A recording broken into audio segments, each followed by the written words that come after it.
Okay, basic finger picking. Basic finger picking, or Travis picking, as we're going to look at here. Your thumb on your right hand becomes essentially the left hand of a piano, and your fingers become the right hand of a piano. So they can do rhythmically independent things. Your thumb is going to play a repetitive bass line, and your fingers are going to play melodies or little motifs on top of that to give this illusion of two hands working at the same time, or two musical images going at the same time. So your thumb basically keeps a steady beat on the count, alternating on the, from the root of the chord to an adjacent or in this case skipping the string, a bass note. So the bass pattern would be 1, 2, 3, 4, 6 string, 4 string, 6 string, 4 string. And that is a repetitive, relentless bass pattern that is going to keep going no matter what your fingers are doing rhythmically. So once we have the bass pattern going, we add a melody note. You can add a melody note on any of these three strings that are not being allocated to the bass pattern, and you can play a melody note rhythmically on any beat. 1, 2, 3, 4, 1, 2, 3, on any of those three strings, or you can play melody notes in between the beats on the and. 1 and 2, 3, 4, 1 and 2, 3, 4. So we're going to build up a pattern using melody notes that fall both on the beat and on the and of a beat, or in between the beats.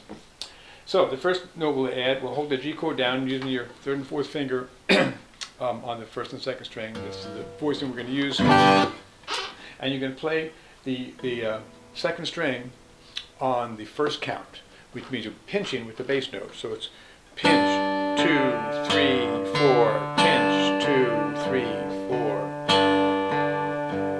Now I move to a C chord, and the bass pattern now becomes 5, 4, 5, 4, 5, 4. And I'm going to still play a melody note on the first count on the second string, pinching with the bass note on the count of 1. 1, 2, 3, 4, 1, 2, 3, 4. I move to the D chord. The root of the D chord is on the fourth string, so the bass pattern is going to be relegated to the third and fourth string, leaving only the first and second string to play melody notes on. So we're going to shift the melody now and play the melody on the D chord on the first string, also on the first beat.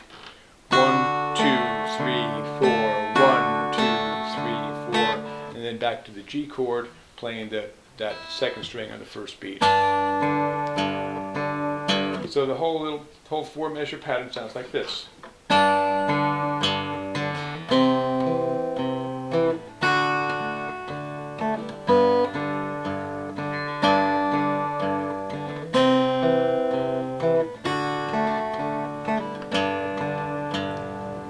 Comfortable with that? Now we'll add a second melody note. The second melody note is going to be on the and of the second beat.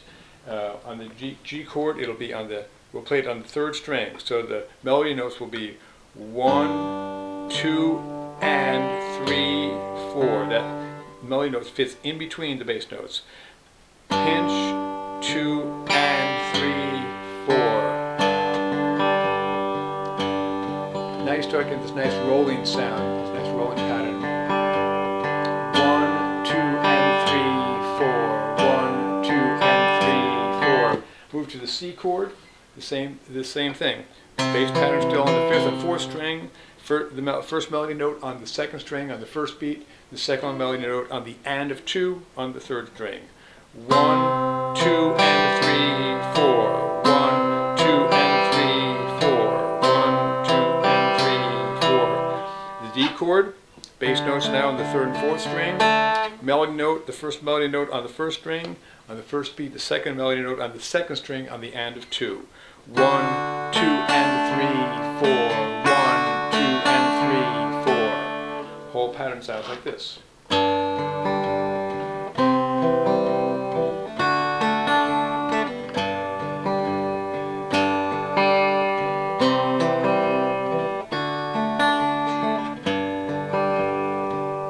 Now, you can play a melody note on any of the melody strings, on any beat, or the and of any beat. So you can experiment. For instance, you could say, oh, I'm going to play the bass pattern and add a melody note just on the and of 3.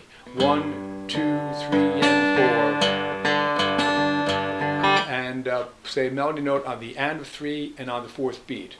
1, 2, 3, and 4. 1, 2, 3, and 4. 1, 2, 3, and 4. 1, 2, 3, and 4. A million different possibilities that you can use by playing your melody notes on any of the melody strings that are available for the given chord that you're playing, and on any of the counts or the ands which are in between the counts.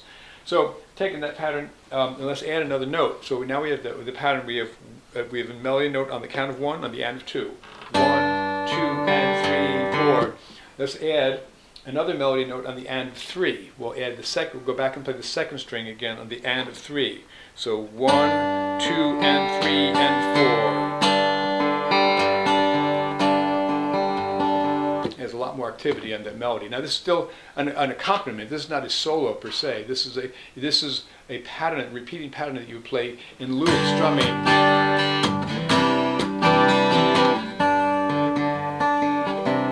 And it fills the same amount of time. It's just a completely different texture, different feel. Adding that third melody note on the C chord.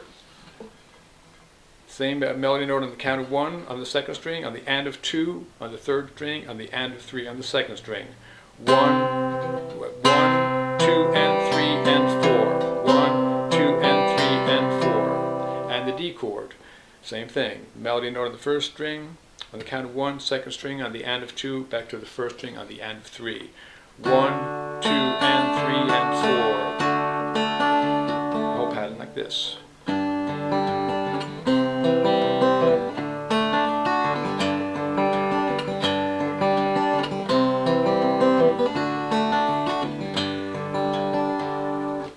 And you can go on and on and on. So